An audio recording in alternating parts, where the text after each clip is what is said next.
이 모든 일이 일어난 것은 이스라엘 백성이 그들의 하나님 여호와께 죄를 지었기 때문입니다. 여호와는 이스라엘 백성을 이집트에서 인도해 내셨고 이집트 왕 파라오의 손에서 벗어나게 해주셨습니다. 그런데도 이스라엘 백성은 다른 신들을 섬겼습니다. 그들은 여호와께서 그들 앞에서 쫓아내신 다른 민족들의 관습을 쫓아 악한 왕들이 저지른 죄를 그대로 따라했습니다. 그들은 하나님 여호와께서 보시기에 옳지 않은 일을 몰래 저질렀습니다. 그들은 마을마다 우상을 섬기는 산당을 지었습니다. 망대에서부터 성벽이 있는 굳건한 성에 이르기까지 산당이 없는 곳이 없었습니다. 그리고 높은 언덕 위와 푸른 나무 아래마다 돌 기둥과 아세라 우상을 만들어 세웠습니다. 그들은 여호와께서 그들 앞에서 쫓아내신 다른 나라들처럼 모든 산당에서 향을 피우고 여호와를 노하게 하는 악한 일들을 했습니다. 여호와께서 너희는 우상을 섬기지 마라 하고 말씀하셨는데도 그들은 우상을 섬겼습니다. 여호와께서는 모든 예언자와 선견자들을 보내셔서 이스라엘과 유다에 경고하셨습니다. 너희는 악한 길에서 돌이켜서 내 명령과 규례를 지켜라. 내가 나의 종 예언자들을 통해 너희 조상에게 준 가르침에 복종하여라. 그러나 이스라엘 백성은 들으려 하지 않았습니다. 그들은 여호와 하나님을 믿지 않았던 그들의 조상들처럼 고집을 부렸습니다. 그들은 여호와의 율법과 여호와께서 그들의 조상과 맺어 주신 언약을 받아들이지 않았습니다. 그들은 여호와께서 주신 경고를 무시했습니다. 그리고 헛된 우상들을 섬기며 어리석은 길에 빠져들었습니다. 그들은 여호와께서 하지 말라고 경고하셨음에도 불구하고 주변의 다른 나라들이 하는 것처럼 악한 우상을 섬기며 살았습니다. 이스라엘 백성은 여호와 하나님께서 내리신 모든 명령에 복종하지 않았습니다. 그들은 쇠를 녹여 2개의 송아지 형상을 만들었으며 아세라 우상도 만들었습니다.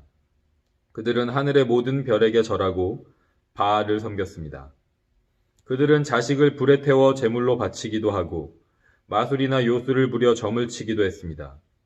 그들은 언제나 여호와께서 보시기에 악한 일만 골라서 함으로 여호와를 노하시게 만들었습니다. 이 때문에 여호와께서 이스라엘 백성에게 크게 노하셨습니다. 그래서 여호와께서는 그들을 자기 앞에서 내쫓으셨으며 오직 유다 지파만을 남겨두셨습니다. 우리가 기억해야 할 것이라는 제목으로 함께 하나님 말씀 나누도록 하겠습니다. 이스라엘이 결국 멸망했습니다. 역사적으로는 다윗과 솔로몬이 다스렸던 왕국이 BC, 그러니까 예수 그리스도께서 이 땅에 오시기 전 928년에 북쪽의 이스라엘과 남쪽의 유다로 나뉜 후 200년 정도가 지난 BC 722년에 아시리아 제국에 의해서 멸망을 당했습니다. 북이스라엘이 아시리아에게 공격을 당한 이유는 무엇이었을까요? 그것은 북이스라엘의 마지막 왕이었던 호세아가 자신보다 강한 아시리아 왕 앞에서 자신과 북이스라엘의 약함을 인정하고 그의 신하가 되어 성실하게 예물과 조공을 바치기로 한 약속을 깨고 몰래 이집트 왕의 도움을 받아서 아시리아에 대항할 계획을 세웠기 때문이었습니다. 그래서 이 사실을 알게 된 아시리아 왕이 호세아를 잡아서 감옥에 가두고 북이스라엘 모든 지역을 공격하고 마침내 캐피털 시티인 사마리아까지 점령함으로써 북이스라엘이 역사에서 사라지게 된 것입니다. 이것은 BC 8세기경 근동지방 이스라엘과 메소포타미아 지역에서 일어난 역사에 기록된 실제 사실입니다. 북이스라엘은 아시리아보다 힘이 약했기 때문에 강한 나라인 아시리아를 잘 섬겼어야 했는데 외교적으로 잘못된 결정을 내리고 반역을 계획하다가 아시리아의 강한 군사력을 극복하지 못하고 멸망한 것입니다. 북이스라엘뿐만 아니라 역사 속에 수도 없이 많은 나라들이 비슷한 상황 속에서 강한 나라에게 멸망을 당했고 그 강한 나라는 또 다른 강한 나라가 나타나서 멸망을 당했습니다. 북이스라엘의 멸망은 어찌 보면 반복되는 역사 속에서 흔하고 흔한 어느 한 나라의 이야기일 수 있는 것입니다. 하지만 오늘 우리가 함께 읽은 본문은 하나님께서 보시는 이스라엘의 멸망에 대해서 기록하고 있습니다. 역사의 기록은 앞에서 말한 이유 때문에 이스라엘이 멸망했다고 쓰고 있지만 하나님께서 말씀하시는 이스라엘이 멸망한 이유는 무엇이었을까요? 그것은 바로 이스라엘 백성이 하나님께 죄를 지었기 때문이었습니다. 그들이 하나님께 지은 죄는 무엇이었을까요? 그것은 바로왕의 노예로 살고 있던 이스라엘 백성들을 이집트에서 구원해 주신 하나님을 예배하지 않고 다른 신들을 예배한 죄였습니다. 이것이 왜 죄일까요? 왜냐하면 하나님의 말씀을 지키지 않은 것이기 때문이었어요. 십계명의 첫 번째부터 네 번째까지는 우리가 어떻게 하나님을 예배해야 하는지에 대한 하나님의 말씀이고 명령입니다. 첫째, 너희는 나 외에 다른 신들을 두지 마라. 둘째, 너희는 우상을 만들지 마라. 셋째, 나 여호와 너의 하나님의 이름을 함부로 부르지 마라. 넷째, 안식일을 기억하여 거룩한 날로 지켜라. 그래서 안식일은 처음 세 가지 하지 말라고 하신 말씀을 잘 지키면서 하나님이 누구신지를 기억하는 날입니다. 그리고 우리 크리스천들은 주일을 거룩한 안식일로 지키죠. 이 날은 하나님을 기억하는 날입니다. 여러분은 주일에 예배 드릴 때 하나님의 어떤 모습을 기억하고 있나요? 각자가 가지고 있는 하나님에 대한 좋은 기억들이 있을 것입니다. 그래서 기도를 들어주셨던 하나님, 감사했던 기억들을 떠올릴 수 있을 것입니다. 그런데 성경은 우리가 안식일에, 주일에 하나님에 대해서 반드시 기억해야 할 것이 있다고 말씀하고 있어요. 첫 번째는 하나님이 우리의 창조자이심을 기억하라고 말합니다. 출애굽기 20장 11절 말씀을 함께 읽어보도록 하겠습니다. 시작. 왜냐하면 나 여호와가 6일 동안 하늘과 땅과 바다와 그 안에 있는 모든 것을 만들고 7일째 날에는 쉬었기 때문이다. 그러므로 나 여호와는 안식일에 복을 주고 그날을 거룩하게 하였느니라. 두 번째는 하나님이 우리의 구원자이심을 기억하라고 말합니다. 신명기 5장 15절 말씀도 함께 읽어보도록 하겠습니다. 시작. 너희가 이집트에서 종되었을 때 너희 하나님 여호와께서 크신 힘과 능력으로 너희를 이집트에서 인도해 내셨다. 그러므로 너희 하나님 여호와께서 너희에게 안식일을 지키라고 명령하시는 것이다. 우리 각자가 경험한 하나님에 대한 기억은 다양할 수 있습니다. 하지만 우리 모두가 공통적으로 똑같이 함께 기억해야 할 하나님은 바로 우리의 창조자, 우리의 구원자 하나님이십니다. 오늘 예배를 드리는 가운데 우리의 창조자이시고 구원자이신 하나님을 기억하며 감사하고 찬양하는 은혜가 가득하길 소망합니다. 그런데 이스라엘 백성들은 이것을 실패했어요. 홀로 유일하신 하나님, 창조자, 구원자, 왕이신 하나님을 예배하게 하시기 위해서 그들에게 생명을 주시고 이집트에서 구원해 주시고 백성 삼아 주셨는데 다른 민족들, 다른 나라들을 따라서 그들이 예배하고 섬기는 우상들을 예배하고 섬긴 것입니다. 하나님께서 계속해서 선지자들을 통해서 우상을 섬기지 말라고, 하나님 보시기에 악한 죄의 길에서 돌아서라고 말씀하셨지만 듣지 않았습니다. 북이스라엘이 존재했던 200여 년 동안 그 어떤 이스라엘의 왕도 이 죄악을 끊어내지 못한 것이죠. 그들은 금송아지를 만들어서 그것이 하나님이라고 믿고 섬겼습니다. 다른 민족들이 섬기는 바알과 아세라를 섬겼습니다. 하늘에 있는 해와 달과 별을 숭배하고 미래에 대해서 이야기해주는 점쟁이들의 말을 의지했습니다.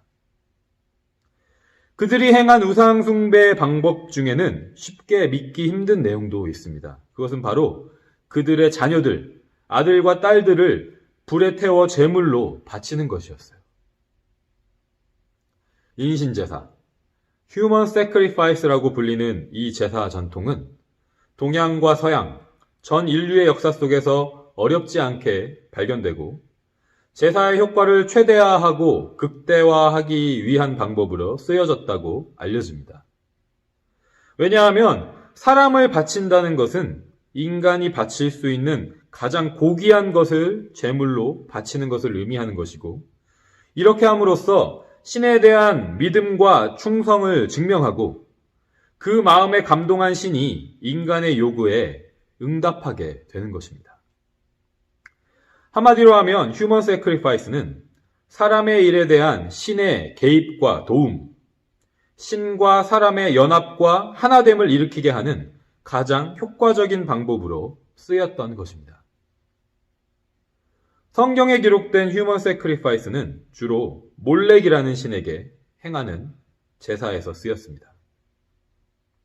몰렉은 이스라엘 주변에 있던 다른 민족들이 섬기는 신들 중에 하나였는데, 몰렉이라는 이름은 히브리어 멜렉과 관련이 있습니다.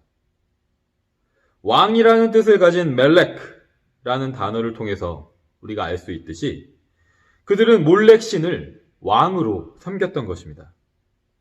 그리고 몰렉의 도움을 얻기 위해서, 몰렉과의 연합을 위해서 사람을 제물로 바치는 악을 행했던 것입니다. 우리가 지난달에 열왕기 하 3장 말씀을 묵상하면서 모압 왕이 자기 아들을 불에 태워 제물로 바치는 장면을 봤습니다. 전쟁에서 패배할 위기를 만났을 때 모압 왕은 최후의 수단으로 자기의 첫째 아들을 제물로 바쳐서 신의 도움, 신과의 연합을 구한 것이죠. 그리고 이것을 본 이스라엘과 유다와 에돔 연합군은 다 잡은 승리를 눈앞에 두고도 두려움에 떨면서 각각 자기들의 나라로 돌아갔습니다. 여기서 우리가 알 수 있는 것은 그들 모두가 휴먼 세크리파이스의 효과와 힘을 믿었었다는 것입니다. 휴먼 세크리파이스가 신의 도움을 불러오고 신과 연합을 이루게 하는 효력이 있다고 믿었던 것이죠. 그래서 북이스라엘과 남유다의 왕들 중에도 휴먼 세크리파이스를 했던 왕들이 있었다고 성경은 기록하고 있습니다. 모압을 포함한 다른 민족들 뿐만 아니라 북이스라엘과 남유다도 그들을 따라서 휴먼 세크리파이스를 해왔던 것이죠. 그런데 하나님께서는 분명히 휴먼 세크리파이스를 하지 말라고 말씀하셨습니다. 레위기 18장 21절에서 하나님께서 이렇게 말씀하십니다. 너희는 내 자녀 가운데 하나라도 몰렉에게 제물로 바치지 마라. 그렇게 하여 내 하나님의 이름을 더럽히지 마라. 나는 여호와이다. 신명기 12장 31절에서도 말씀하십니다. 여러분의 하나님 여호와를 그런 식으로 섬기지 마시오. 여호와께서는 그들이 자기 신들을 섬길 때 따랐던 방법을 싫어하시오. 심지어 그들은 자기 신들에게 아들과 딸을 태워 바치기까지 했소. 휴먼 세크리파이스는 그 행위 자체만으로도 잔인하고 반윤리적인 일이지만 더 크고 심각한 죄는 바로 하나님의 이름을 더럽히는 것에 있습니다. 휴먼 세크리파이스는 두 가지 면에서 하나님의 이름을 더럽히는 죄입니다. 첫 번째는 홀로 유일하신 여호와 하나님, 창조자, 구원자, 왕이신 하나님을 인간이 만들어낸 신, 몰렉이라는 이름으로 왕이신 하나님의 자리를 대신한 가짜 왕을 섬기는 죄가 휴먼 세크리파이스이기 때문이에요. 그리고 두 번째는 그 가짜 왕, 가짜 신의 도움을, 그 가짜 신과의 연합을 사람을 제물로 바침으로써 인간의 노력과 희생을 통해서 이룰 수 있다고 믿는 것이 휴먼 세크리파이스이기 때문입니다. 우리는 반드시 기억해야 합니다. 이 세상에 하나님 외에 다른 신, 다른 왕은 없습니다. 하나님만이 우리에게 생명을 주신 창조자이시고 우리를 죄에서 구원하신 구원자이십니다. 우리는 또 반드시 기억해야 합니다. 이 세상의 그 누구도 사람의 노력과 희생으로 하나님의 도움을 얻고 하나님 편에 설 수 있는 사람은 없습니다. 하나님께서 먼저 우리를 만나주시지 않았다면, 하나님께서 먼저 우리를 사랑하시지 않았다면, 하나님께서 먼저 우리에게 말씀해 주시지 않았다면 우리는 그분의 자녀가 될 수도 없었고 백성이 될 수도 없었습니다. 오직 예수 그리스도의 십자가와 부활을 통해서 우리에게 나타나신 하나님의 사랑과 은혜를 통해서 우리는 하나님을 나의 하나님이라고, 나의 창조자라고, 나의 구원자라고 고백할 수 있는 존재가 된 것입니다. 이스라엘이 멸망한 이유는 이것을 기억하지 않았기 때문입니다. 하나님께서 그들의 하나님이시라는 것, 창조자시라는 것, 구원자시라는 것을 기억하지 않았기 때문이라는 거예요. 그것을 기억하지 않고 하나님이 아는 다른 왕이 있다고 생각했습니다. 다른 민족들이 섬기는 신이 더 강한 왕이라고 생각했어요. 그 신을 섬기면 더 행복해질 거라고 생각했던 것입니다. 그리고 그 신의 도움을 구하기 위해서 human sacrifice, 인간의 희생과 노력이 필요하다고 믿었던 것입니다. 이 거짓말에 속아 넘어가지 않는 은혜가 우리에게 있기를 소망합니다. human sacrifice, 인간의 희생이 아니라 하나님 자신의 희생이 우리를 구원한다고 성경은 계속해서 말씀합니다. 우리가 너무나도 잘 알고 있는 성경 구절이 이 모든 것을 요약하고 있습니다. 함께 읽어보도록 하겠습니다. 시작. 하나님이 세상을 이처럼 사랑하사 독생자를 주셨으니 이는 그를 믿는 자마다 멸망하지 않고 영생을 얻게 하려 하심이라. 오직 진리가 되는 하나님의 말씀에 귀 기울이는 우리들이 되기를 소망합니다. 인간의 희생이 아니라 하나님의 희생에 우리의 소망이 있습니다. 그 말씀을 기억할 때 우리에게 영원한 생명과 죄로부터의 구원이 있습니다. 이 생명으로 인한 기쁨, 구원으로 인한 감사로 하루하루 살아가는, 하나님만 예배하고 하나님만 섬기며 살아가는 우리 엎드림 학생부 모든 지체들의 삶이 되기를 간절히 소망합니다.